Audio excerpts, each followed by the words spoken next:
Welcome to the Munro Review, where it's all about connecting, sharing, and valuing the arts in the central San Joaquin Valley. I'm Donald Munro. Today is February 28th, and we're going to be talking about the busy art scene in March. On today's show, we'll be visiting with Randy Kohlruss and Taylor Delgado of A Gentleman's Guide to Love and Murder, which opens in March at the Selma Arts Center. And it's time for the annual Rogue Festival. We have two special guests, Heather Parish, who's directing a show this year, and performer Les Kurkendaal, who is returning to the festival with a new one-man show. Plus, I'll fill you in on the extremely busy month of March, culture-wise, with lots to talk about. But first, let's recap some of what I've been covering on MunroReview.com.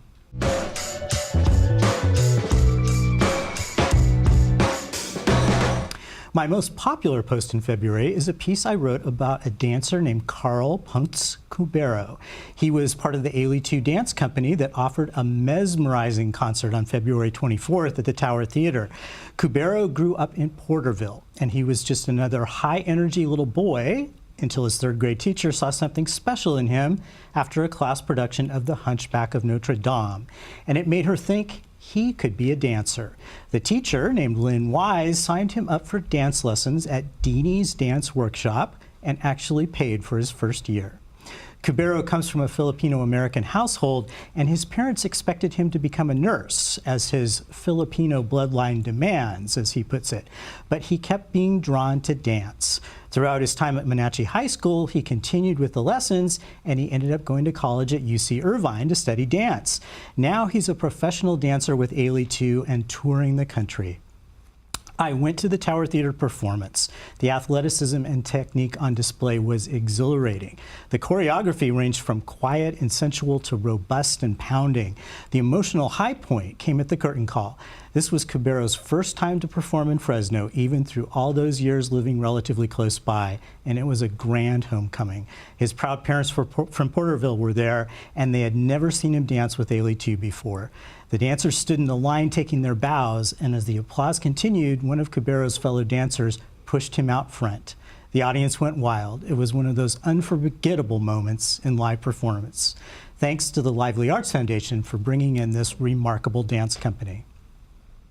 Another popular and kind of different story was one I wrote about an event called Storytelling for Change. It was sponsored by the Yonsei Memory Project, and it brought together 11 storytelling fellows at Fresno State to share their own tales. Now, these were stories that cried, that snuck up on you, that fired up your indignation, that made you giggle. Some were raucous, messy, and loud.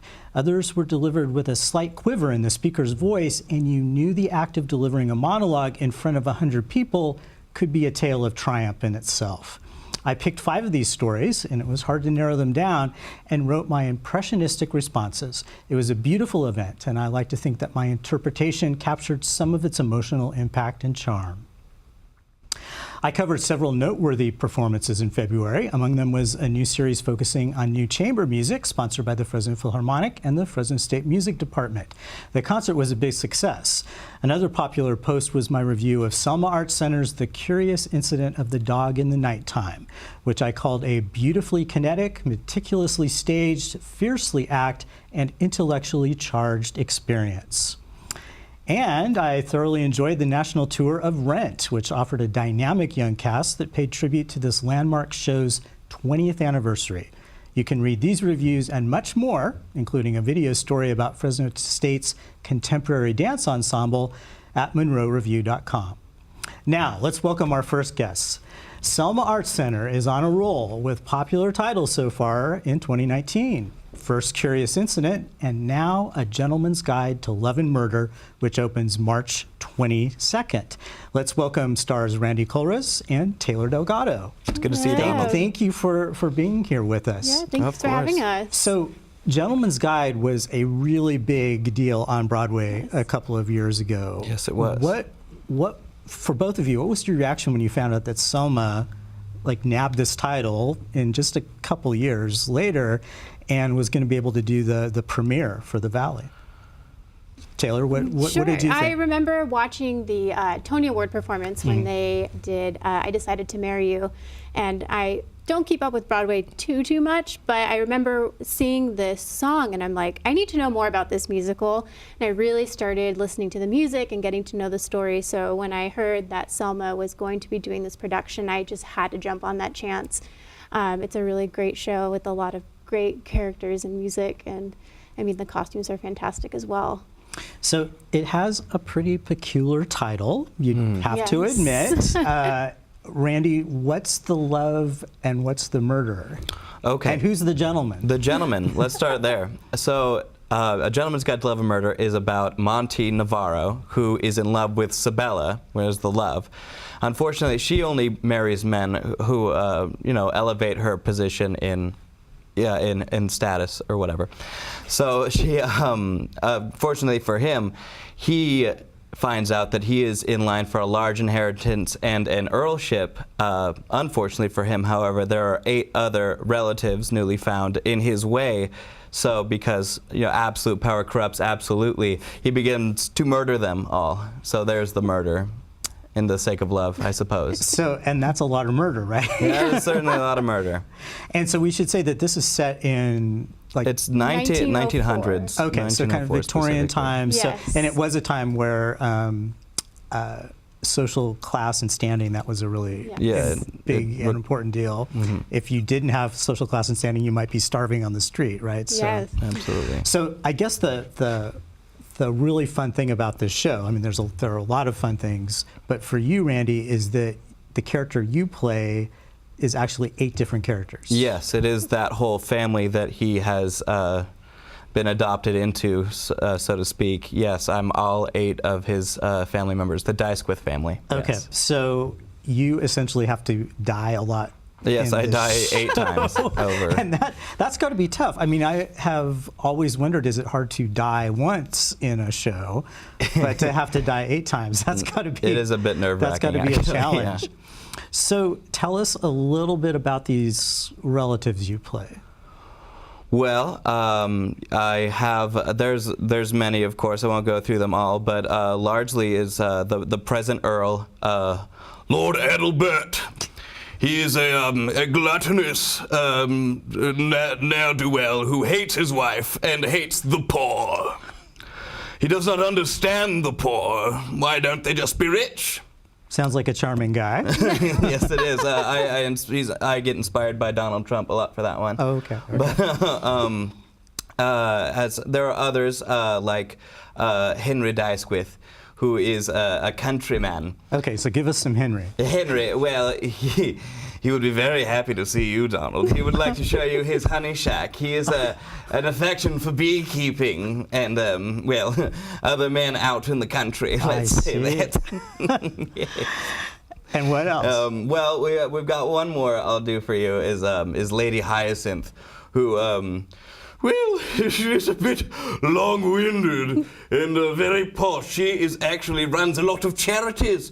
She'd like to plug one for you if you mind. It's Limping Lepers of India. Yes, and you can find her at www.ladyhyacinthfoundation.uk.com.org. It sounds like she's got the most current public relations you can have, Of right? course she does. She likes to keep up with the time. So while you're busy playing all of these different characters, you're just playing one character, right? Right, Okay. yes. So tell us about Sabella. Well, Sabella is one of Monty, who is kind of the main protagonist of the show, one of his love interests, and definitely is very contrast to the other woman in the show, which is Phoebe. They have a lot of different contrasting personalities, not only in the costumes, but in the way that they stand, and the way that they sing, and the way that they talk. It's been really fun for me. Sabella is completely different than any other role that I've ever had. I'm normally playing, Fiona, the princess, or Sarah Brown, the missionary. Right. So it's fun to be bad. I love it. So Randy, it sounds like you have to move really quickly in this show. Yes. What is your quickest costume change? My quickest costume change out of about 16 is probably around 30 seconds. 30 seconds. Yeah. And I'm just curious, what does Lady Hyacinth wear? What is she? She wears a bustier and all this, the big bottom and all this. She has got a wig, but she also has different headpieces for every part of the country around the world that she wears. So she goes there, in the sense of wardrobe. She does have a very large décolletage. I see. So lots of moving parts. Yes, a lot of moving parts. In this production. So to nab this role, I mean, that's like one of the most sought after roles of the year, right? Yes. In terms of comedy. I saw a Watch Mojo actually that had the 10 hardest roles, and that ranked in around number 6. So it's. I have nightmares. And so are you like in training right now, or how are you preparing? Well, yeah, I do a lot of work outside of rehearsal, actually. I do a lot of just walking around as different people, and you don't get a lot of time, obviously, to switch in between, so it's the switching that I work on a lot outside of it with other cast members. So, Taylor, a show like this is really well known in New York. Yes. It's kind of like a theater lover's show. Is it hard to kind of sell your friends and family and people in Selma? I think, at least with my friends and family, once they hear the storyline, it definitely gets them interested. It is a Valley premiere, so that also will draw some interest down to Selma and to get audience members in those seats. Well, it is one of the most anticipated shows of the season. Tell us again, when does it open and how long does it run? It's going to be opening on March 22nd and then going through March 30th at Selma Arts Center. And so that's not very many performances, so you have to kind of plan ahead and get your tickets ahead of time. Tickets are on sale online, and you can also join our Facebook event page as well. Well, great. Well, thank you for joining us today, Taylor and Randy and Lady Hyacinth and all these other folks. We're going to take a short break, but when we return, we'll be talking to Heather Parish and Les Kurkendaal about the 2019 Rogue Festival.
Welcome back to the Munro Review.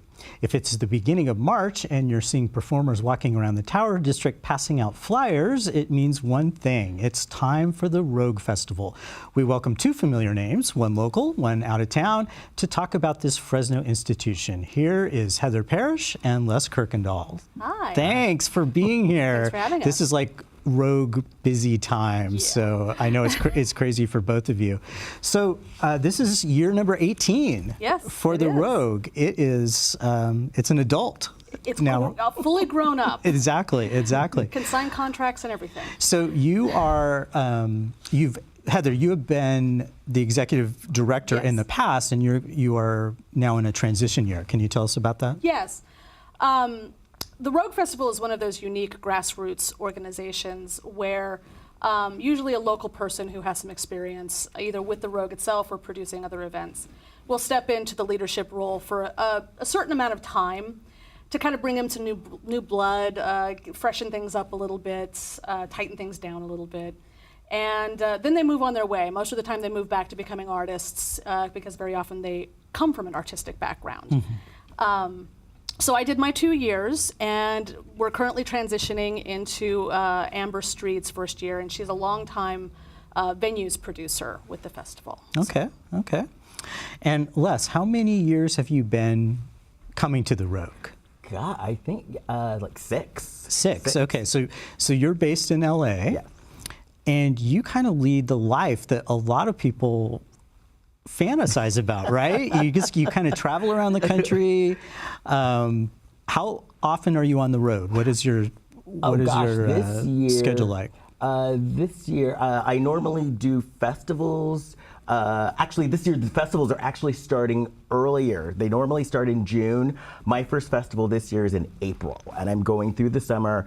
And I recently picked up a monthly show in Minneapolis. So I'm going to be on the road pretty much all year this year. Oh, wow. Wow. Well, before we talk about your show, let's just give a little bit of basic info for people who might not have gone to the Rogue before. How does it work, Heather? What if I've never been there? How do I All right. I do if you've it? never been there and you just want to see shows, I don't need to give you all the ins and outs about how we deal with money and all of that sort of thing. But basically, all the shows are an hour or less, but they're about an hour long, and they run in rapid rotation. So we've got shows happening in about 8 to 11 different venues. So in the Tower District itself, we've got a Rogue in the back, Rogue shows in the back room of the Review. We've got things at Fulton Street Art. We've got things at Vini Vidi Vici. We've got things at Vista. We have things in multiple places, and they run the show for an hour, and then there's a half-hour break, and then a new show will run for an hour, and then there's a half-hour break, and that keeps going, and that's usually Friday nights, and then all day Saturday and all day Sunday, and then the second weekend it's Thursday, Friday, and Saturday. So you can show up in the Tower District, choose a show, and then go in and see it. You can get set up at your first show. So I always tell people if they're brand new and they don't know anything about it, first thing you want to do is you want to go to our website, which is FresnoRogueFestival.com, and on a big link on the front page will be the program in PDF. And so you should open that up on your computer, you should skim through, find a show you think might become somewhat interested in. Then just show up about 30 minutes before that show time at the venue, because the venue is listed in the program, the times are listed in the program, how much it's going to cost to list in the program, and you go to the table at the front, and you're going to pay for your ticket right there, cash or credit, either one's fine. And you're also going to buy a Rogue wristband, which is sort of your entrance to the Rogue Festival as a whole. You buy that once, keep it on your person, and then you see your show, you go in, you have a great time, and then you decide that, all right, I'm going to take a little break. I kind of know what the shows are like now. I've seen one. I'm going to go have a cocktail somewhere because I love the cocktail style. We actually had a pool to see how long it would take you to mention the word cocktail. Yeah. I hope somebody won something It was at great. the 3-minute 30 mark. Yeah. Okay. But anyway, stop and have a cocktail, get something to drink, go have a coffee if that's your thing. Look through the program again, find your next show. And then you just go to the next show. You pay for your ticket right there. You've already got your wristband, and you can just keep going for the next however many shows you want to see. And we should say that the wristband is only $3, right? It's $5. Oh, is it $5? Okay, sorry about that. We've been doing the wristbands for about 4 years now, so we had to raise the price. Okay. But basically, that's sort of like if you were going to a music festival, you would pay for the ticket to get into the music festival, and then you would see the individual shows in the music festival.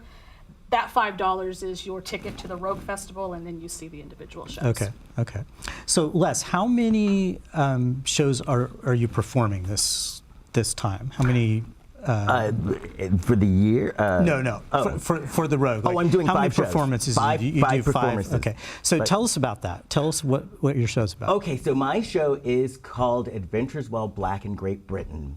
And the show is about, I recently got married, and my husband is Caucasian, and he's from the English countryside. Not London, but like farmland. And so I went to England and I met his family, and we toured around the different farms and different small towns.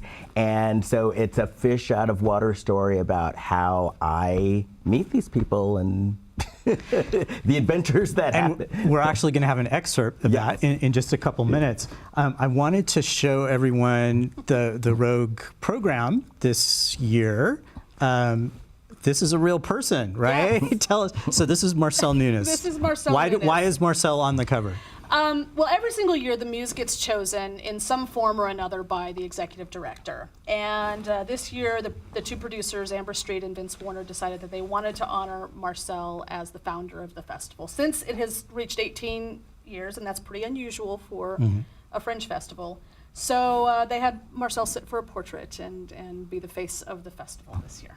Well, that's fantastic. So, Les, this kind of puts you on the spot, but is the Rogue one of your favorite fringe festivals to attend? Actually, it is my favorite to attend. Okay. And I didn't pay him to say that. Great people, great community people. spirit. When you come here, you know you're going to have a good time, and audiences are very enthusiastic and they're open to new things, and it's fun. It's fun. Well, fantastic. Well, we're going to be hearing from you in just a minute. Before we do that, we're going to do our feature called The List, which is a selection of things to do during the month of March.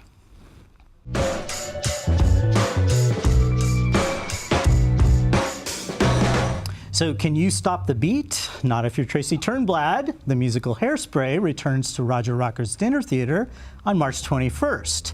At Fresno City College, a big production of The Little Prince runs through March 9th. This adaptation of the classic children's tale includes elements of puppetry, innovative movement, and projections. Lanford Wilson's compelling play Book of Days opens March 22nd at Fresno State. For fans of choral music, you don't want to miss a performance by the Duke University Chorale. It sings at Fresno Pacific University on March 12th. Opera fans have a busy weekend to consider. At Fresno State, a fully staged Madame Butterfly opens March 8th, and at the Tower Theater, California Opera opens a fully staged La Traviata on March 9th. The Fresno Philharmonic offers a concert titled Nature Speaks. It includes local composer and jazz musician Benjamin Boone's Waterless music. He was a guest on this show last month, if you remember. That performance is March 16th. And don't forget about Art Hop, which falls on March 7th.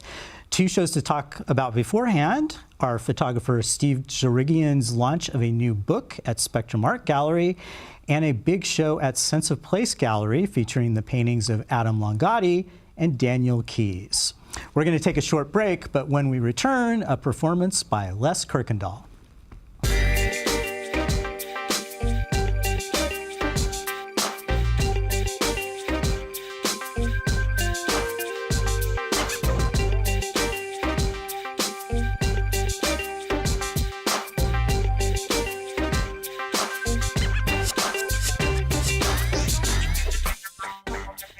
Welcome back to the Munro Review.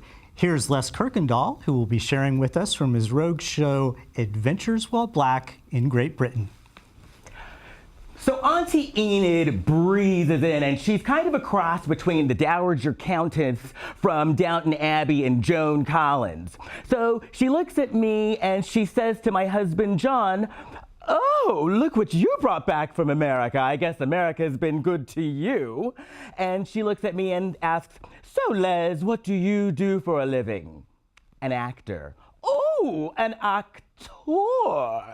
Well, being American, I guess you're glad that Donald Trump is in office now, aren't you? And what did Barack Obama ever do anyway?" Now, there was a TV show that I liked from the 80s called Designing Women, and there was a character named Julia Sugarbaker who would freak out and go on political diatribes. I didn't know what happened. I became obsessed, and I became Julia Sugarbaker. Wait a minute. What did Barack Obama ever do? Well, first of all, when Barack Obama got into office, the country was on the brink of a depression. So there's that. Oh, and before this trip, I had a physical because I can now afford health care because of Barack Obama. So there's that. Oh, and by the way, your nephew and I got married last month. You know why we got married? Because of Barack Obama. Oh, and yes, your nephew is going for his green card. Yes, his green card, which means he is an immigrant. And why is he going for his green card? Because we could legally be married because of Barack Obama. I finished my diatribe and I was scared because I thought, oh my God, Les, you really messed up by yelling at his aunt. But the aunt looked at me and she smiled and she said, "I like you. You must come over for tea tomorrow." So I guess I dodged a bullet. Well, Thank you so much, Les. That wraps it up for this month's episode of the Munro Review. Be sure to keep up online at munroreview.com for previews, reviews, giveaways, profiles, and more. A big thank you to our volunteer crew, and a thank you to all our guests, Randy Kohlruss, Taylor Delgado, Heather Parish, and Les Kurkendaal. And for all of you, please keep exploring and supporting the local arts scene. We'll see you next time.